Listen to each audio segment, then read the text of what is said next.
Então, boa noite. Nós vamos estar começando a aula de práticas contábeis, né? Nós vamos estar fazendo uma aula dedicada à questão do imposto de renda, como nós estamos aí prestes a findar o prazo, né? Hoje é dia 22 de junho. Dia 30 de junho encerra a declaração de imposto de renda pessoa física.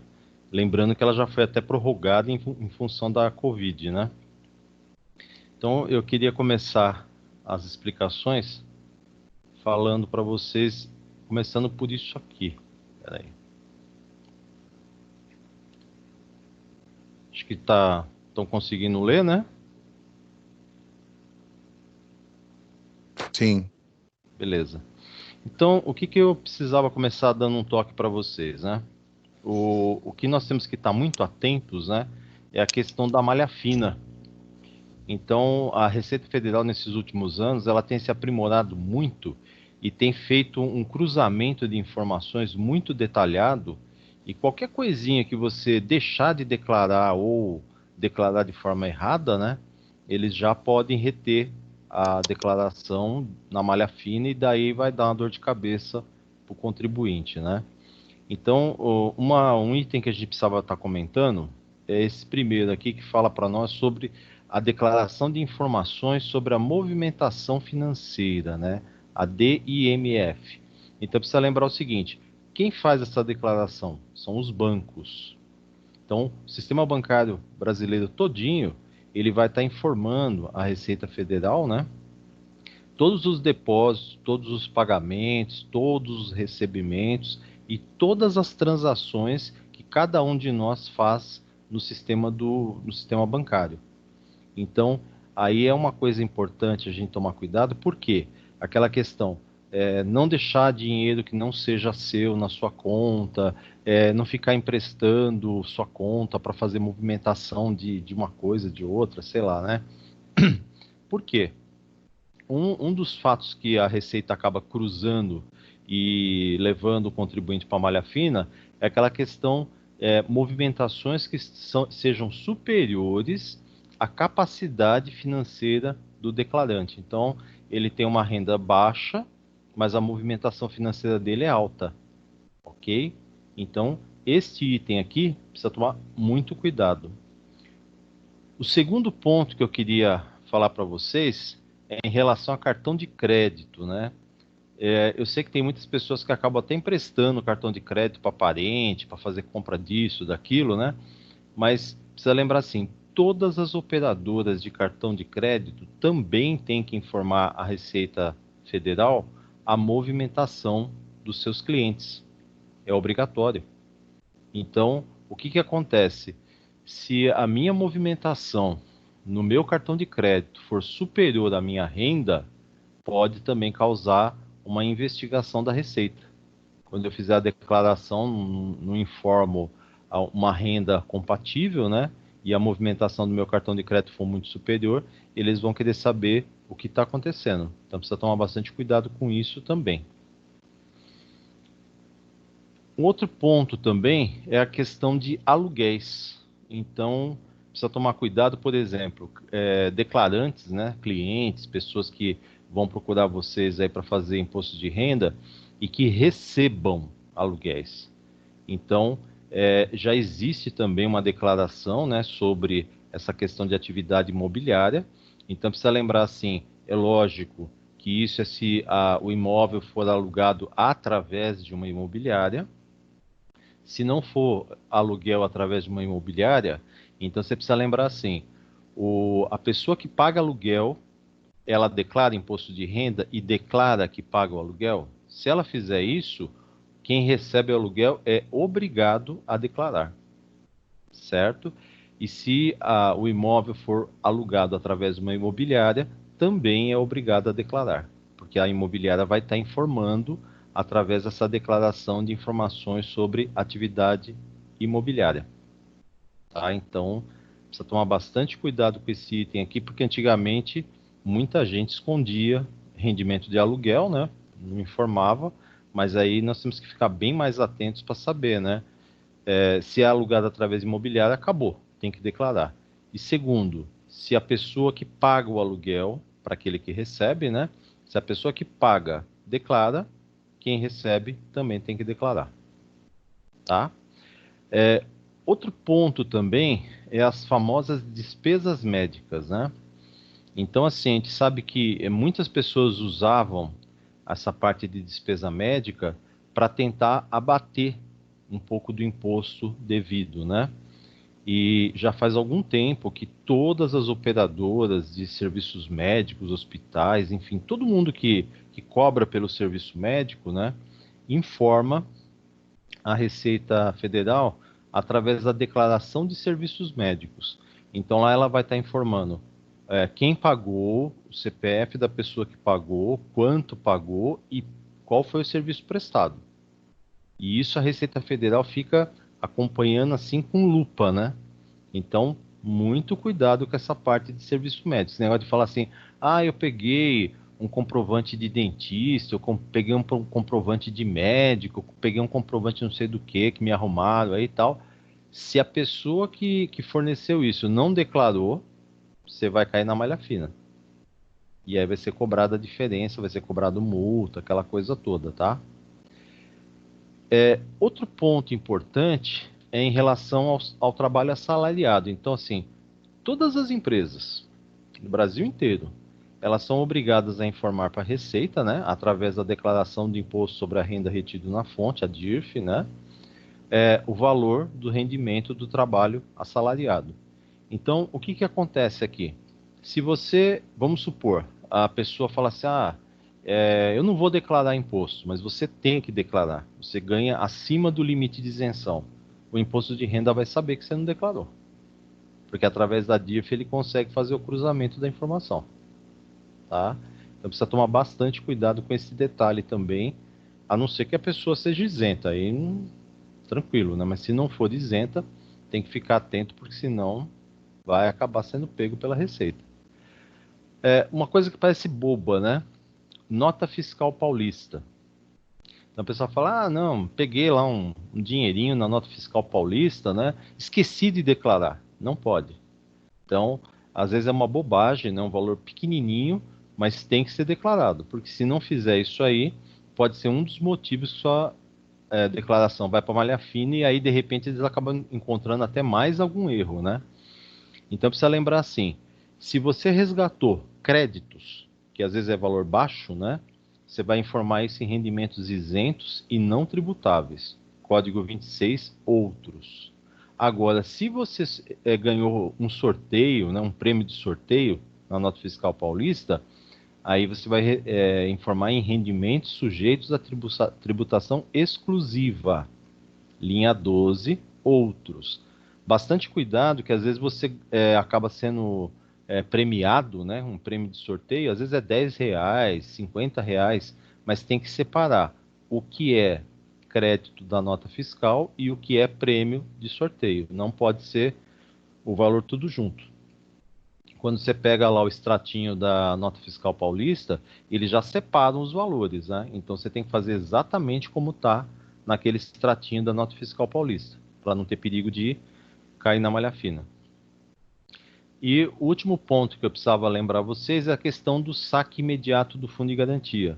Muita gente pegou dinheiro do Fundo de Garantia agora em 2019 e tem que declarar isso. Se ele vai fazer a declaração, né?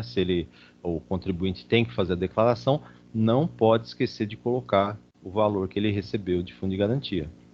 Então, todo esse valor que ele recebeu, seja 500, seja 1.000, né? Não sei quanto que a pessoa recebeu, tem que ser informado como rendimento isento e não tributável. É código 4, que é onde pode informar saque de FGTS. Beleza? Então, esses seriam os primeiros pontos aqui que eu queria alertar vocês com relação a problemas de malha fina.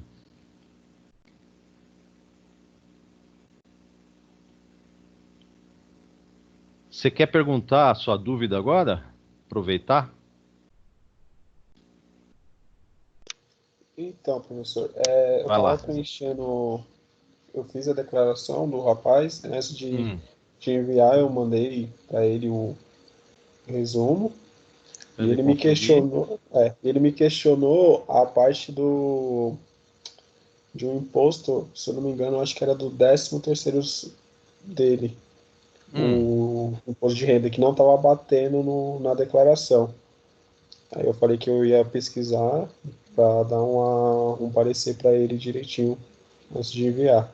Então, mas se você, se ele queria saber por que que não estava, por exemplo, para naquela parte de imposto de renda retido na fonte, né? Porque Isso. o 13º, ele é tributação exclusiva, então você não consegue, vamos dizer assim, restituir o imposto de renda cobrado sobre o 13º. Tanto é que a empresa declara o valor líquido, certo? Não é o valor que ele recebeu bruto, é o valor Uhum. bruto menos o imposto de renda, é o valor que está lá no informe de rendimento dele. E vem Isso. destacado o valor do fundo de garantia. Se eu não me engano, o valor do fundo de garantia. Não, fundo de garantia não. INSS, ou é o imposto de renda que vem destacado? Deixa eu ver. Rapidinho dou uma olhada aqui. É É, do imposto de né, renda, é o imposto de renda, só que esse valor do imposto de renda não é restituível, tá? Então ele certo? fica aí separadinho porque ele é chamado de tributação exclusiva. Então Tá. pode falar para ele que não dá para restituir esse valor, não. É, que deu acho que era, se não me engano, tinha sido recolhido, acho que uns R$ 100, aí já era uma diferença boa para restituir também. Aí É, ele ficou com o olho grande em cima desse valor. pode explicar para ele, fala assim, a Receita Federal não permite restituição sobre o imposto de renda do 13º. Só o que está informado na parte de cima dos rendimentos tributáveis, né, que é onde está lá marcado imposto sobre a renda retido na fonte. Esse aí eles permitem fazer restituição. O Tá, restante não pode, beleza. tá? Vou até Tá bom, aproveitar. obrigado. Nada. Então vamos aproveitar. Eu já vou abrir aqui o case, né? O que eu preparei para a gente poder estar brincando um pouquinho aqui. E é esse aqui, ó. Ver se eu peguei certo. Difícil é quando a gente quer que compartilhe e não quer compartilhar, né? Isso, beleza. Estão enxergando aí o informe? Sim, Beleza. Então, aqui o que nós temos que lembrar é sempre o seguinte, né? Essa parte de cima, rendimentos tributáveis, aqui está o cerne da declaração, né? Então, o total dos rendimentos, inclusive as férias, né? A contribuição previdenciária oficial e o imposto sobre a renda retida na fonte. Esse valor que está aqui, no exemplo que eu estou dando aqui, 19 mil, esse valor eu consigo restituir, certo? Agora, esse valor que está aqui embaixo, que está falando imposto sobre a renda retido na fonte sobre 13º, não pode. Porque está dizendo para nós ali, campo 5 é rendimento sujeito à tributação exclusiva. Ou seja, eu não posso restituir esse valor, tá? Então, qualquer pessoa que perguntar isso para você, vocês já podem falar. O imposto de renda sobre o 13º não é restituível. Perfeito? Então, olha, vamos dar uma olhadinha aqui nesse primeiro caso aqui. O cara teve uma remuneração, um rendimento, inclusive com as férias dele, né? De 110 mil. Ele precisa declarar imposto de renda?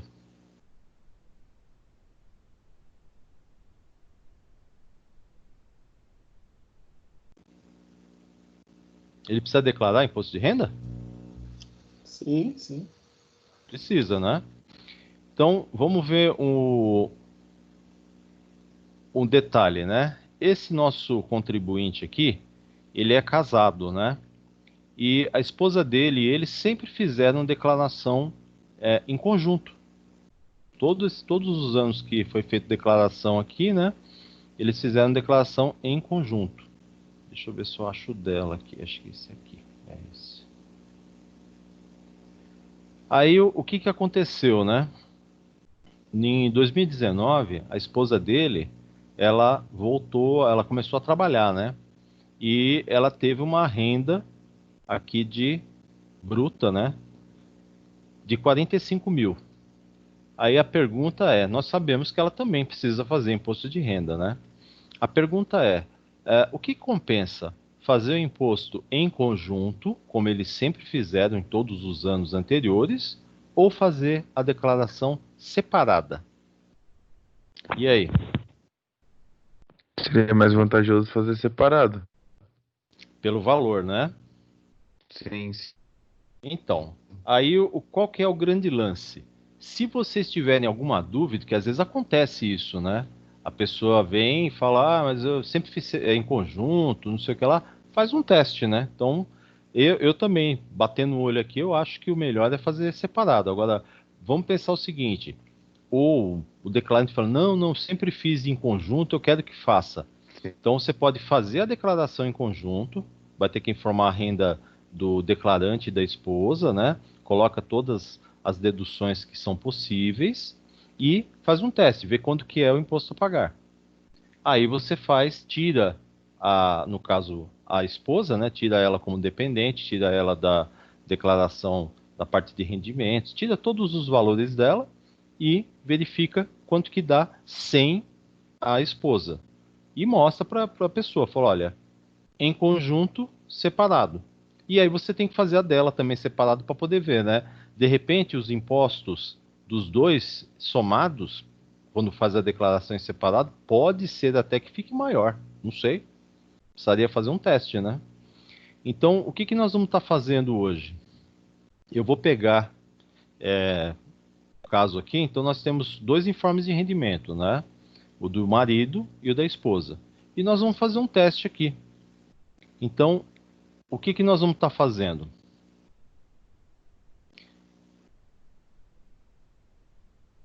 Deixa eu compartilhar aqui.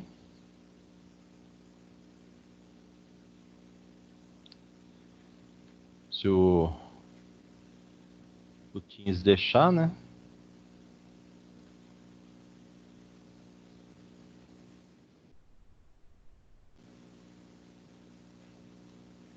Estão enxergando aí o programa? Sim. Beleza. Eu vou começar então uma declaração em branco e eu vou pegar aqui as informações no caso do marido, né?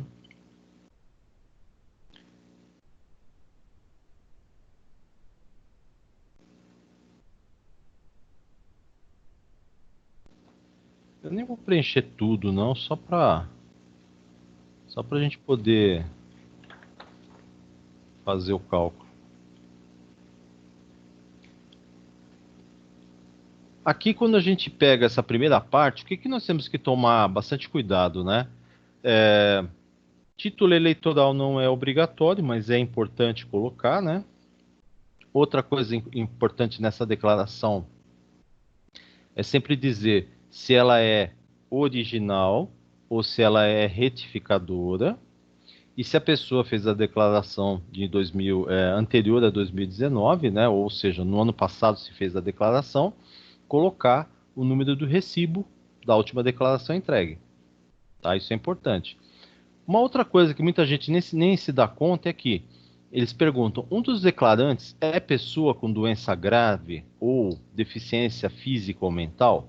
Então, precisa lembrar assim: se o declarante tem algum dependente que tem doença grave, que tem doença física, que tem doença mental e é dependente do declarante, não pode esquecer de marcar aqui nesse campo, tá?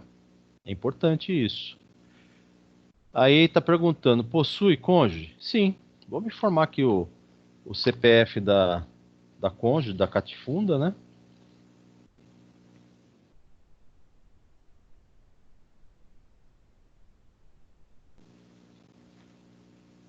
Não houve mudança, né, de endereço, é uma outra informação que ele sempre pergunta também. Não vou ficar me preocupando muito com isso aqui, né? Eu vou me preocupar com isso aqui, ó. O nosso declarante, ele é um empregado do setor privado e a ocupação dele é contador.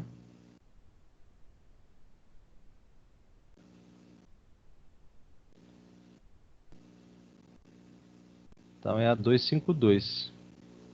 Economista, administrador, contador, auditor e afins, tá? Eu vou fazer a declaração inicialmente colocando a esposa e o filho, que ele tem uma esposa e tem um filho. tá? Se vocês tiverem alguma dúvida, perguntem, Tá beleza? bom. Beleza. Até o Moisés apareceu. E aí, Moisés, beleza? Grande. Acho que, acho que ele não ouviu. Deve estar sem microfone também. Pode ser. Então eu vou estar colocando aqui o. Primeiramente eu vou fazer com os dependentes, né? Então nós vamos considerar a esposa como dependente. Então vamos lá, né? Primeiro item é no caso companheiro, companheira. Vamos pôr o CPF dela, né?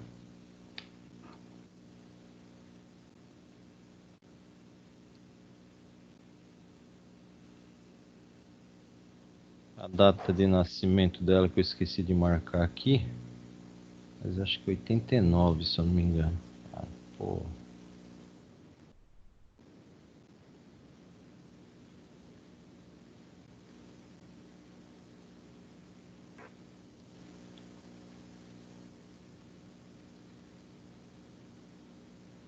Beleza. E o filho? Ele tem um filho.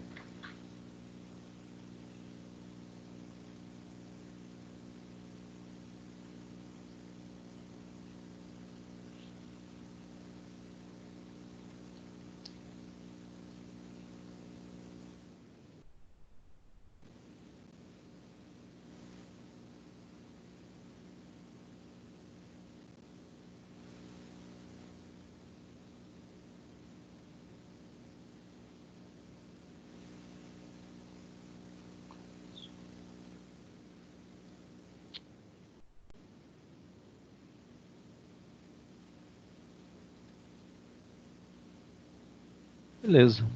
É isso aqui. Vamos para o rendimento. Nós vamos começar colocando o rendimento do nosso declarante aqui, que é o seu fulano.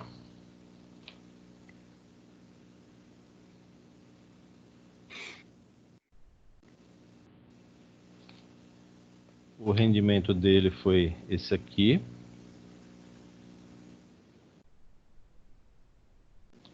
A contribuição previdenciária dele foi essa. O imposto na fonte, né?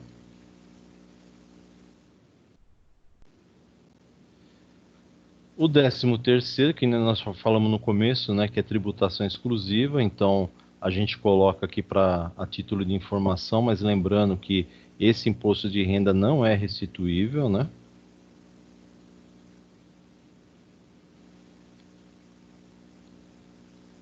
E quando o dependente tiver rendimento, vocês sabem que tem a aba aqui do lado, né? Ó, titular, dependentes.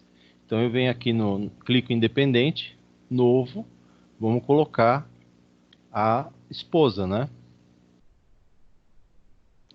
Essa eu não sabia, não. É. Quando você tem o dependente tem rendimento, tem uma abinha do lado. É só prestar atenção lá. Por isso que eu quis fazer primeiro Uhum. os dois juntos, né?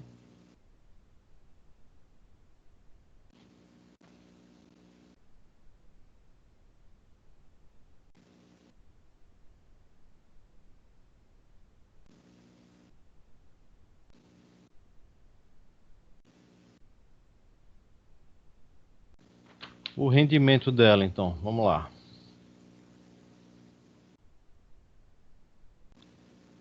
A previdência, o imposto de renda, né? E o 13º dela. E o imposto de renda sobre o 13º, que está meio escondidinho aqui, mas é só baixar um pouco, pronto. Que foi esse aqui. Ok. Então, Aí, o que... professor, ali do lado, só mexendo. aqui, ó, titular, certo? E dependente, Certo. beleza? Então, olha, se a gente for observar aqui, por deduções legais, com esse rendimento aqui, eles já pagariam 4.093 de imposto de renda. Se for por desconto simplificado, vai ficar até maior, dá 4.572,86, tá? Aí tem aquele lance, nós precisamos lançar aqui algumas informações que sobre pagamentos, né? Então, o que que acontece, né? Deixa eu mostrar rapidinho para vocês aqui. Depois, se vocês quiserem, eu posso mandar por e-mail essas informações para vocês poderem acompanhar o raciocínio, né? Que eu devia ter feito isso antes, esqueci, né? Então, olha, vamos pegar no caso do... Pegar aqui no caso da Catifunda, que é a esposa. Ela tem aqui embaixo, essa parte aqui, ó, informações complementares, ela pagou despesa médica, tá? Outro lance importante que a gente precisa ver aqui é que ela, em 2019, ela estava fazendo ciências contábeis, era colega de vocês aí, na Anhanguera Educacional. E ela gastou durante o ano de 2019 R$ 6.516 pagando as mensalidades da faculdade. Então eu preciso lançar isso aí porque isso também é dedutível. Então, despesa médica e despesa com instrução eu posso deduzir, né?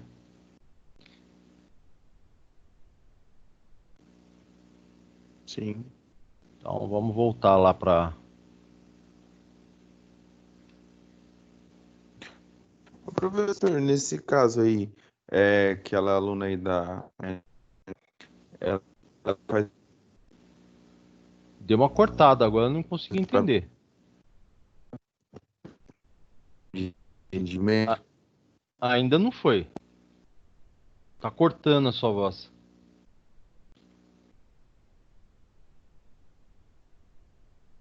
Alguém ouviu o que ele perguntou?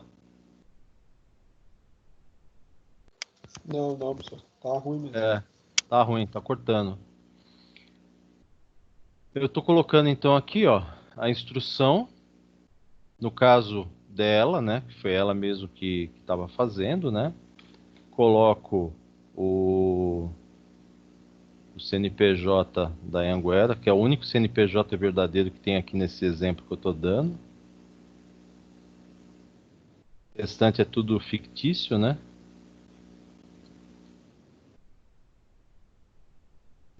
Eu nem vou completar todo o nome, mas ela pagou 6.516,38. Então, ok. Já vou aproveitar, eu vou colocar a despesa com médica, né? Percebam aqui do lado que já diminuiu, olha. As deduções legais já caiu para 3.113. Então já melhorou. Eu vou pegar então despesa com saúde, né? Planos de saúde, porque ela pagou um plano de saúde. Também é dependente, porque é dela, né?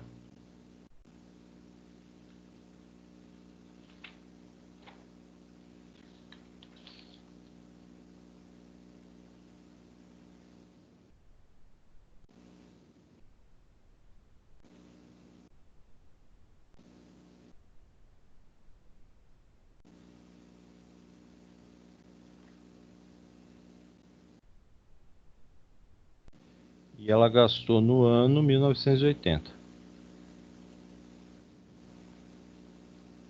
Olha lá, já diminuiu para 2.569. Na declaração do marido, ele também pagou plano de saúde e pagou para o filho. Então, nós vamos estar colocando também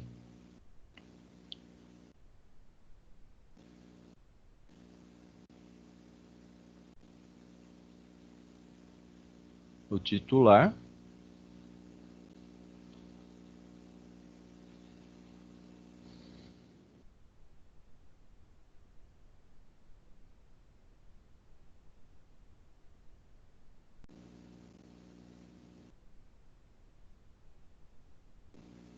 Ele pagou 1.450 para ele e pagou para o filho.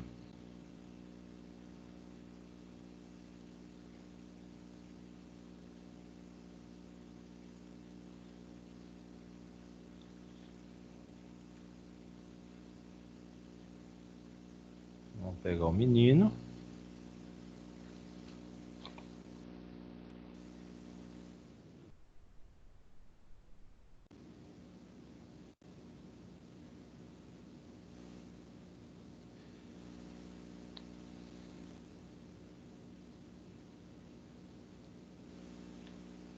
Ok, tá aqui.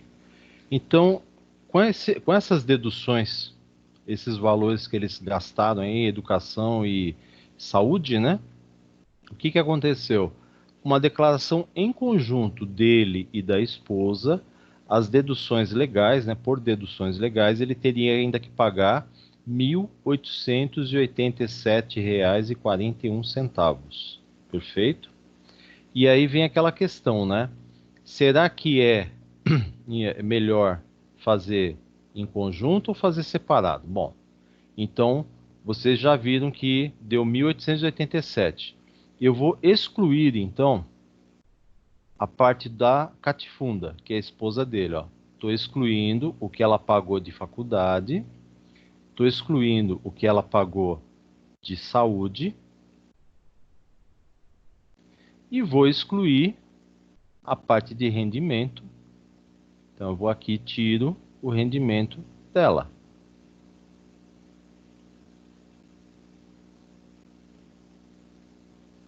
Olha aqui, ó.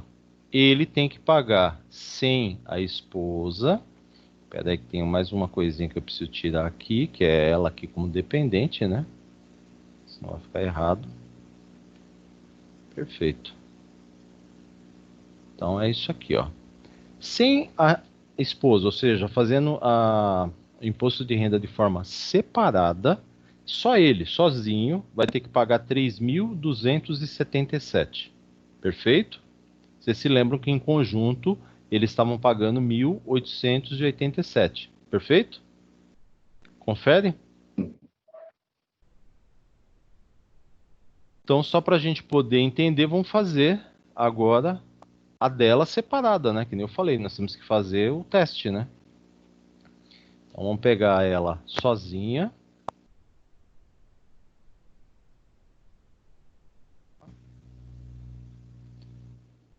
Aí, já até vi o nome dela aqui. Beleza. Vamos lá, então, identificação. Eu só vou me preocupar de colocar, então, que é uma declaração de ajuste original, que ela possui cônjuge. Precisa sempre lembrar quando são casados ou vivem juntos, precisa colocar essa informação. Então, 284. Beleza. Nem vou preencher endereço nem nada. Ela é uma professora. Então, vamos lá.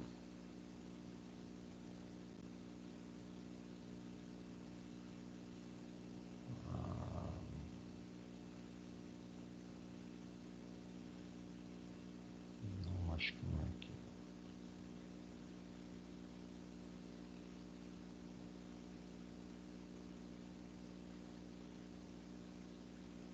Aqui. Pegar professor de ensino fundamental. Pronto. Vamos pegar quanto que ela ganhou. Acho que agora o programa já até pega as informações.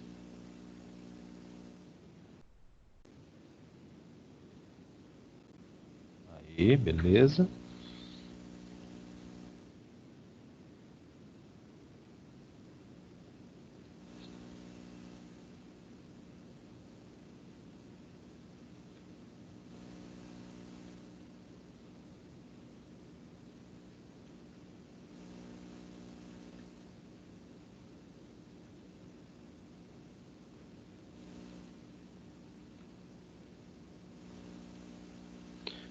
Sozinha, 1.860.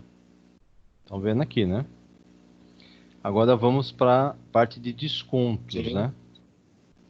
Então, vamos nos pagamentos. A faculdade primeiro.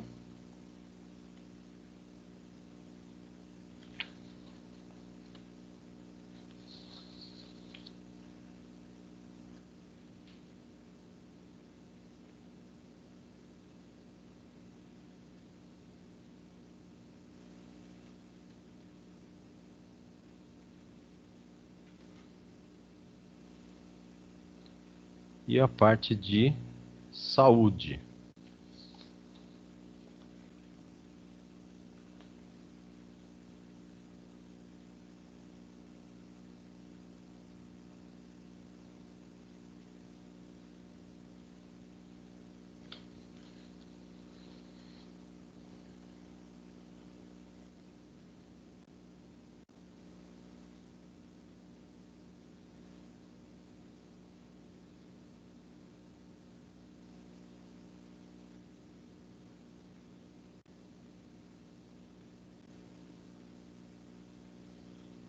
Perfeito. Então, mesmo lançando faculdade e lançando a parte de plano de saúde dela, ainda tem que pagar 3.682 ou 2.682, ou se for pelo desconto simplificado, 2.316,20, tá? Restituir, professor. Ou desculpa, restituir, desculpa, tem razão. Bom, então tem que fazer a conta agora, né? Ele tem 3.800 lá, não é isso que nós falamos? Para 3.800? restituir, então Os dois, eles professor, vão tá receber mais de 5 restituído. mil. Os dois Os deu dois estão restituir? restituir. Deu. Oxe, eu tinha Aham. visto a pagar, caramba. Tô ruim então, hein? Deixa eu só confirmar o dele aqui. Os Eu dois tinha juntos visto. daria 1.800 a Ah, pagar. beleza, Os dois beleza. juntos. Tá vendo, já vi, já vi, já vi. É isso mesmo. Então, beleza. Então, os dois é interessante fazer pelo simplificado, que ainda dá mais alto. Ó. O dele no simplificado deu 4.000 e o dela dá Uhum. 2.500. Então, é melhor fazer separado mesmo, sem dúvida. Bom, outra coisa que eu precisava comentar com vocês é em relação, aproveitando que nós estamos na declaração do marido, né? Bens e direitos. Então, o que eu queria comentar com vocês aqui é a questão das obrigatoriedades aqui, né? Então, vamos pegar, por exemplo, eles têm um apartamento, né? Então, o que que acontece aqui? A inscrição municipal. Então, é o primeiro campo que a gente se depara aqui, né? A inscrição municipal, ela é importante e é obrigatória. Então, o que que vai acontecer?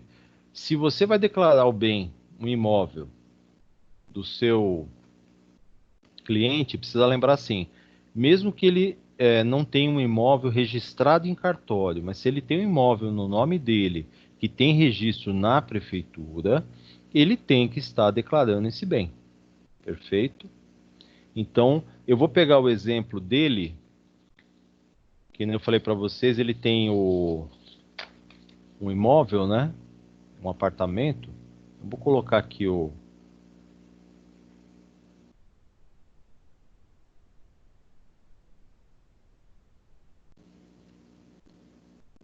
foi adquirido.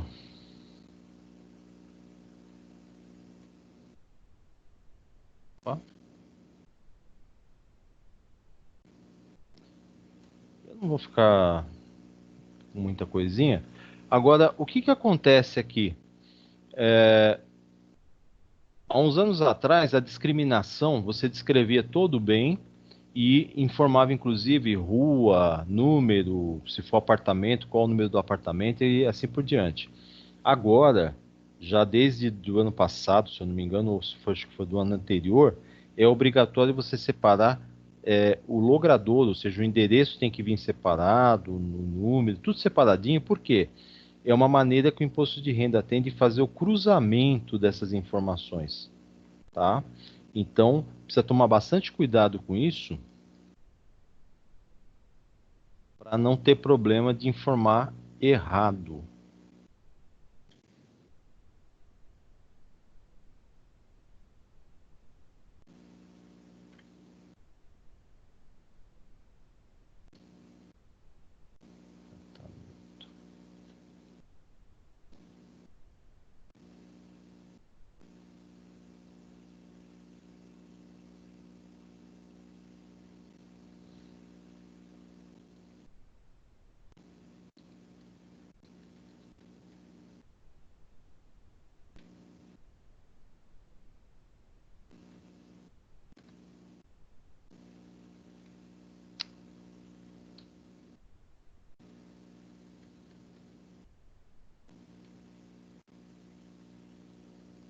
Outra coisa importante que tem que informar é o total, né, da metragem do imóvel. Isso normalmente, quando você pega o carnê de IPTU, já tem, né?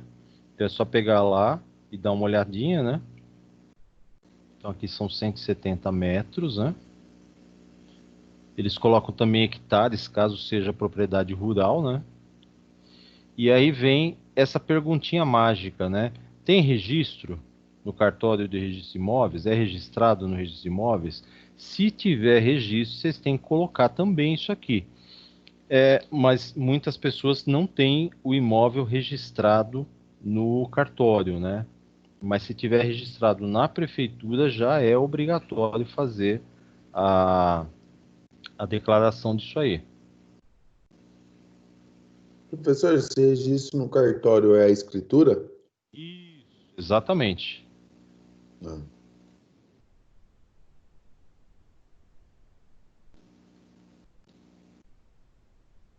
Então tá aqui, ó. Registrado no cartório de registro de imóveis de Barueri. Aí vem um lance aqui, né? Esse imóvel, ele foi comprado, eles deram 180 mil de entrada e pagaram, durante o ano de 2019, um financiamento na Caixa Econômica. Então, eu estou colocando aqui para vocês, ó, o valor da entrada. Tinha colocado um zero a mais ali. E quando eu venho aqui, eu vou até mostrar para vocês, para não ter problema de... Deixa eu pegar de novo a declaração dele.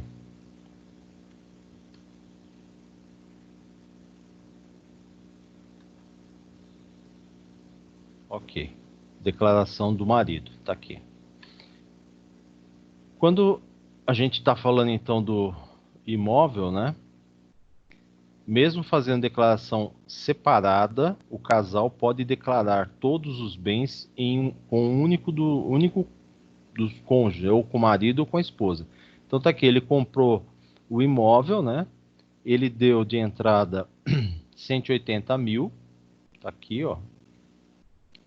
E o restante foi financiado na Caixa Econômica Federal. Então, o que que acontece? Imóvel financiado, eu não posso lançar o valor total do bem. No caso aqui, o valor total do bem foi 325 mil reais. E eu não posso lançar o valor total, eu tenho que pegar, no caso, quanto que ele deu de entrada? 180 mil. Quanto que ele pagou em 2019? Bom, ele pagou R$ 17.818,28. Então, volto lá na declaração, né? Deixa eu compartilhar de novo a declaração com vocês.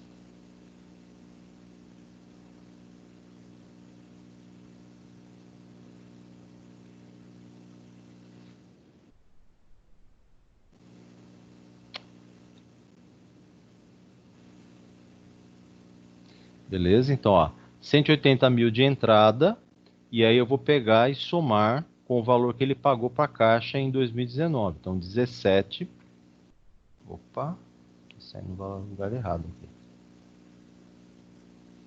17.818,28. Igual. Então, o valor de entrada mais o que ele pagou em 2019, eu vou transportar para 31/12/2019. E em 2018? Em 2018 é só o valor de entrada. Beleza? Então tá aqui, ó. Em 2018 ele deu 180 mil. Em 2019 é o 180 que ele já deu de entrada, mais o valor que ele pagou para a Caixa, que foi 17.818,28. Então precisa sempre lembrar isso aqui.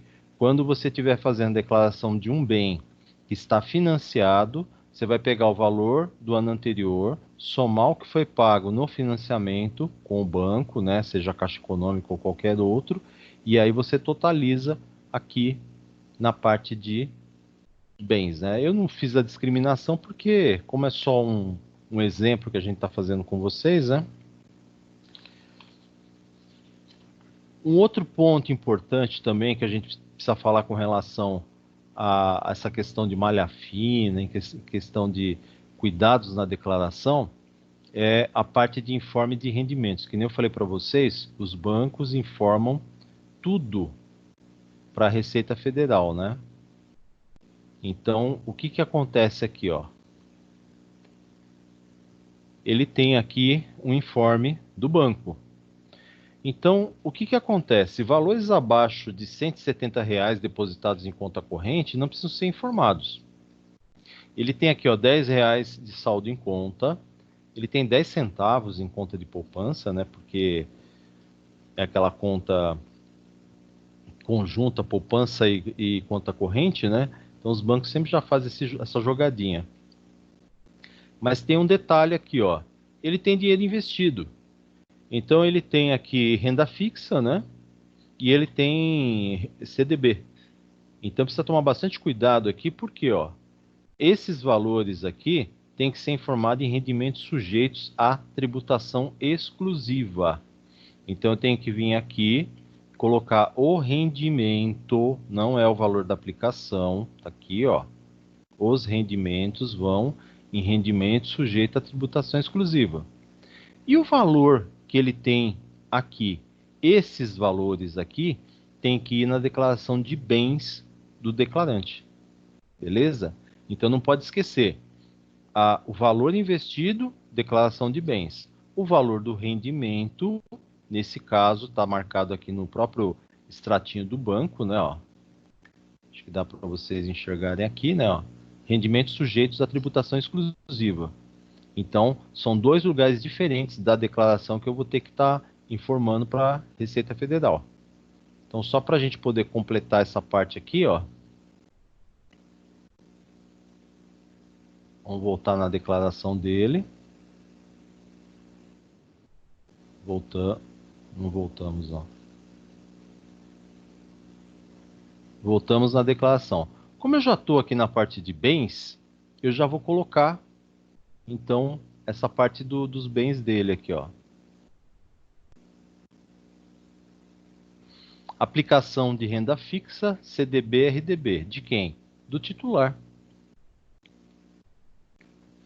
Aonde que ele está fazendo essa aplicação?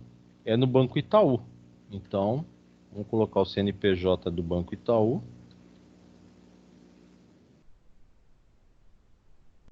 Esse primeiro item que nós vamos colocar é renda fixa. O que aconteceu com a renda fixa dele? A renda fixa, em 2018, ele não tinha nada, mas em 2019 ele teve esse valor aqui, ó.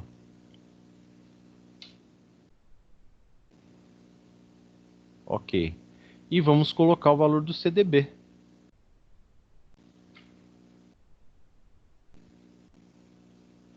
Mesmo campo, titular, mesmo CNPJ, que é no mesmo banco, né?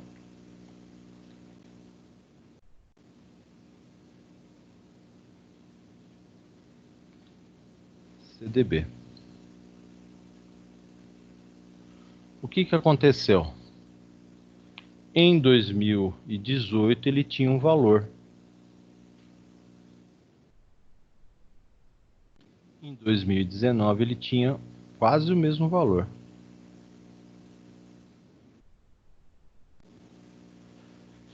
Então aqui está a parte de bens e direitos. Beleza. Só que eu não posso esquecer.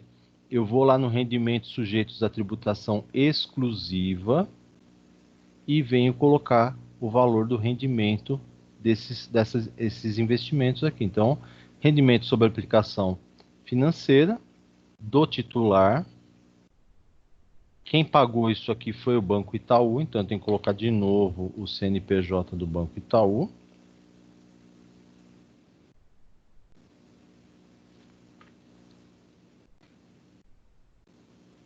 Qual foi o valor?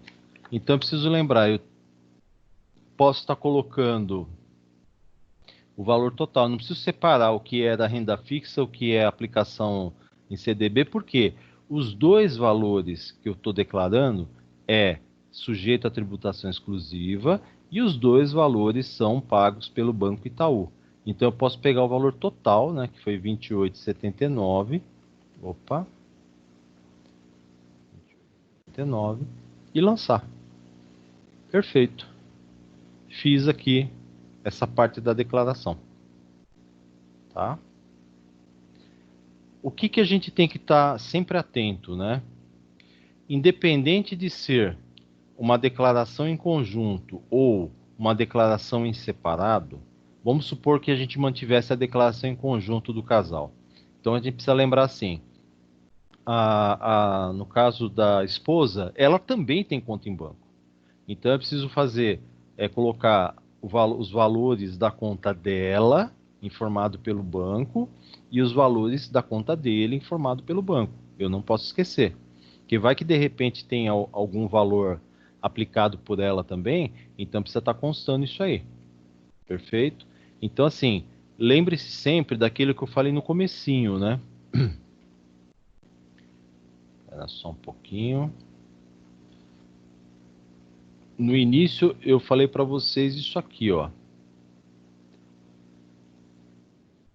Acertar compartilhar na primeira, né? Mas tudo bem, vamos lá.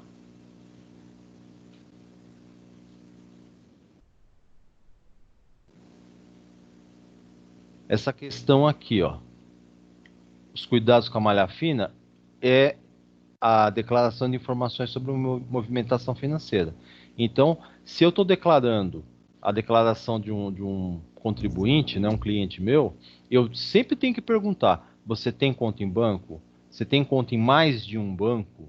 Se a pessoa falar, não, eu tenho conta no Banco Itaú, Banco Caixa Econômica, Banco do Brasil, ele tem que apresentar o extrato da movimentação anual para declaração de imposto de renda. E você tem que fazer a declaração com todos os itens que tiver ali. Porque se ele esquecer de colocar algum banco, o imposto de renda pode dizer, olha, você está omitindo informações. Vamos supor que ele tenha lá um valor de, sei lá, 20 mil depositado numa caderneta de poupança. A gente sabe que a caderneta de poupança, o rendimento dela é isento, mas ele tem que declarar que ele tem esse valor na poupança. Então ele precisa estar fornecendo todos os extratos, né, para não ter problema da Receita Federal dizer que está tendo omissões de informações. Professor, Pode falar. o senhor está conseguindo me ouvir bem agora? Agora eu tô. Ah, ótimo. Pode perguntar. Igual, eu trabalho junto com o meu sócio Anderson e a Sim, gente faz essas declarações. perfeito. E coincidentemente, agora eu acabei de receber de um número, e é mais ou menos isso que a gente passa sempre. É assim: boa noite, pode me orientar? Eu, sendo Sim. pessoa jurídica, tenho que fazer também essa declaração? Tipo assim, qual declaração, né? Porque sendo pessoa jurídica, aí eu tenho que debulhar ela. Qual pessoa jurídica você é? Você é ME, você é MEI? Ah, eu sou MEI. Aí Tá. continua orientando a pessoa, que ela tem a obrigação de pagar a DAS, que ela tem a obrigação de fazer a DAS MEI uma vez no ano e tudo. Mas eu, o Júnior, pensando no financeiro, eu oriento ela a fazer a declaração de imposto de renda, mesmo com um valor que ela não paga imposto nenhum, para comprovação de renda, um banco, um empréstimo, uma coisa, ou desnecessário? Não, não precisa. Olha, você falou a palavra-chave agora. Você pode orientar o cliente e falar assim, olha, você não tem a obrigatoriedade de fazer da declaração, porque você fica dentro da faixa de isenção. Mas se você fizer a declaração, fica mais fácil para você, para comprovação de renda, para você poder pedir empréstimo em banco, sei lá, vai comprar casa própria, ele vai apresentar a declaração de imposto de renda, etc, etc. Então você tem que orientar nesse sentido. Normalmente, o contribuinte que é MEI, ele vai ficar sempre abaixo, né? Porque até o próprio contador já vai, no Prolabore Uhum. dele, vai fazer um valorzinho que não atinja o valor do imposto de renda, né? Mas você tem que orientar, falar, olha, você não é obrigado a fazer a declaração, mas se você quiser, é interessante por isso, por isso, por isso. Então, Hum, aí fica a tá bom, critério do próprio contribuinte, o que ele quer fazer. tá bom, obrigado. Nada. E o Anderson, tranquilo? Alguma dúvida? Ô, professor, tem uma dúvida, mas é comigo mesmo. Fala. No ano passado, eu fui desapropriado da minha residência e a Hum, prefeitura, em contrapartida, me deu um apartamento. Eu uhum, tenho o contrato, tudo certinho, o valor dele certinho. Eu ainda não tenho o IPTU, que eu tenho que correr atrás disso, mas é isento, mas eu não tenho o número. Como sim. que eu informo essa parte, já que eu não paguei nada, não saiu do meu bolso, valor nada, na Isso foi o declaração? ano passado. Isso, Então tem que ser nessa declaração. sim, sim. Você tem algum documento dizendo que foi feita algum acordo, alguma coisa judicial que foi falado, olha, foi feito o acordo, então desapropriou, mas você recebeu o apartamento? Tá descrito no contrato que a gente assinou na Caixa. Perfeito. Então é isso aí que você vai ter que fazer. Você vai ter que chegar, você tinha declarado a sua casa, o seu imóvel anterior. Não, porque ele não tinha é, descrito nem nada. Não Ah, tinha tá. escrito na prefeitura, nem em cartório. Que era uma E esse, área manancial. tá. E esse imóvel que você recebeu, ele é totalmente quitado.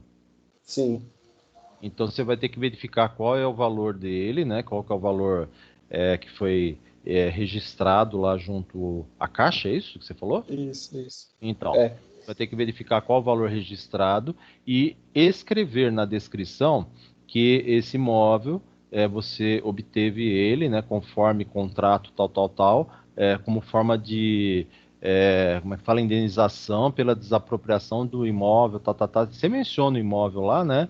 Sem uhum, registro. Beleza. E aí você vai colocar o valor em 2019, o valor normal, do jeito que está lá no contrato, né? Porque você já tem ele quitado. E aí todo ano certo. você só vai repetir o valor. Ah, beleza. Mas não esquece de descrever bem explicadinho isso aí. E também qualquer coisa, se acontecer da Receita te chamar para esclarecimento, você leva o contrato e mostra para eles. Está aqui, ó. O outro Uhum, imóvel não tinha registro, não era, ele não era legalizado. E agora eu tenho um imóvel legalizado, só está faltando eu pegar o número do IPTU, né? O registro dele junto à prefeitura. beleza. Tá bom? Tá bom, obrigado. Nada. E aí, mais alguma dúvida? Não, professor, obrigado. Eu achei que vocês iam trazer algumas dúvidas, já que vocês estão fazendo imposto de renda, mas pelo visto, se eu não tivesse preparado Não, aqui pera.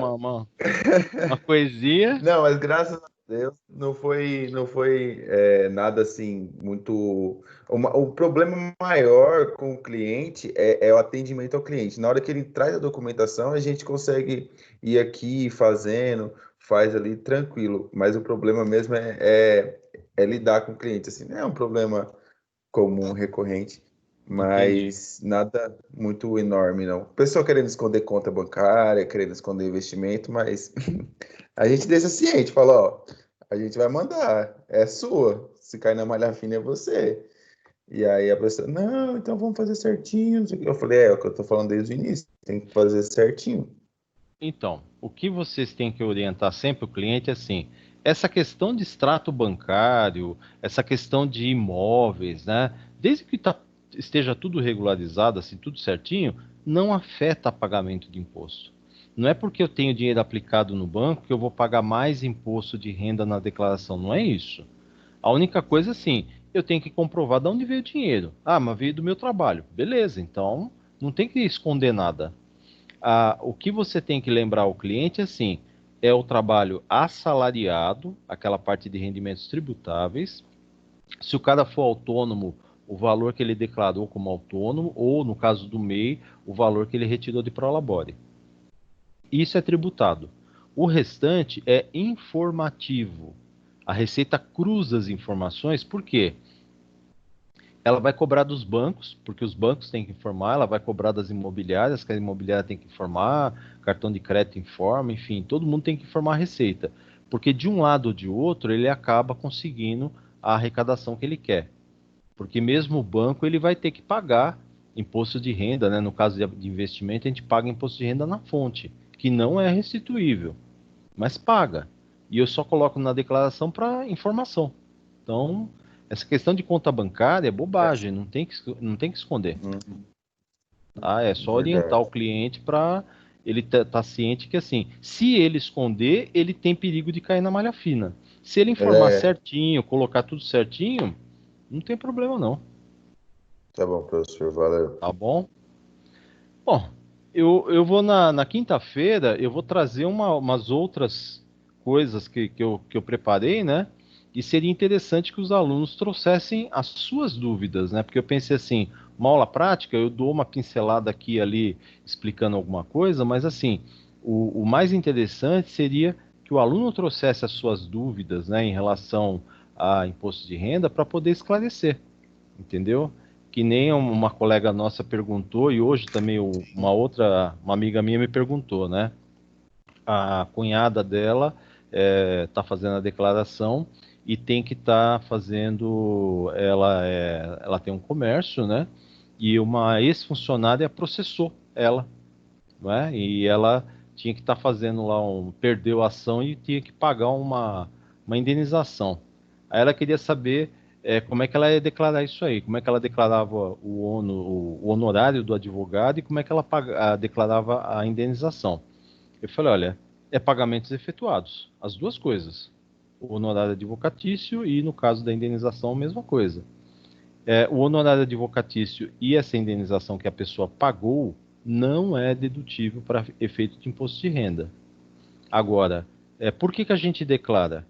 Porque o advogado que recebeu tem que declarar que recebeu e a pessoa que recebeu a indenização tem que declarar que recebeu, tá? Porque daí, se Ah, eles sim, não sim. declararem, o imposto de renda pega eles. E é lógico que se eu paguei e não declaro, eles podem dizer que eu estou omitindo informação também, né? Porque vamos supor, o advogado vai e declara que recebeu de mim, sei lá, R$ 10.000 de honorário advocatício, e eu não ponho na minha declaração, o imposto de renda vai perguntar por que que eu não declarei, já que ele declarou que recebeu, né? Então por isso que tem que tomar cuidado. Uhum.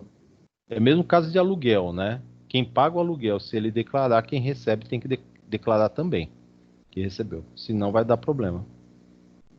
É igual o caso de pensão também. Eu pago pensão para meus dois filhos, sempre paguei desde sempre.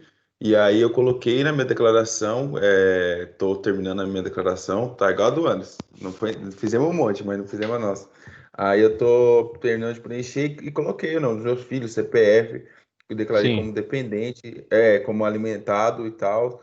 E aí eu falei assim, não, vou pesquisar mais um pouco. E aí eu descobri que eu não posso, porque eu não tenho ação judicial ainda está em processo. Precisa, depois que vier a decisão judicial, que você vai poder Não colocar. tem. É verdade. Enquanto não tiver decidido pela justiça, oficialmente isso é apenas um acordo entre você e a sua ex-mulher. Hum.